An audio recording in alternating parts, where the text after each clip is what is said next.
Hi there, and today we're going to learn about how to make a channel private in Slack.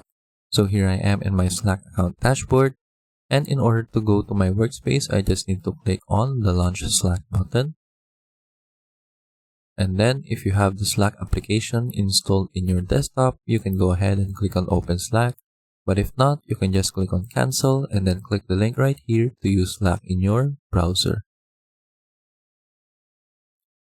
So here is the Slack application open in my browser, and I have a bunch of different channels right here. So we have two types of channels. We have the public channel and the private channel. So the public channel is marked by this hashtag icon right here, and a private channel is marked by a lock icon. So for example, if you want to make a public channel into a private channel, we can just change its settings.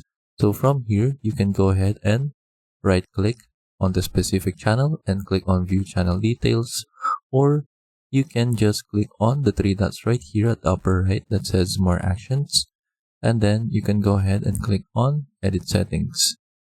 So both of them will be opening this same window right here. So just make sure you are in the settings tab. Then from here, you just need to scroll down until you see this option right here to change to a private channel. So you just need to click on it, and then these are the description if you are making a public channel into a private channel. So keep in mind that when you make this channel into a private channel, so no changes will be made to the channel's history or members, and then all files shared in this channel up until this point will be publicly accessible to everyone in the workspace. So confirm that you want to change the channel into a private channel by just clicking this button right here, change to private, and then that is done. We have successfully changed the public channel into a private channel.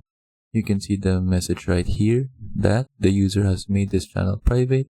Now it can only be viewed or joined by invitation. And then as you can see right here, there is also a lock icon beside the channel indicating that it is a private channel. And then that is it. That is how we make a channel into private in Slack. I hope you learned how to do it, and thank you for watching.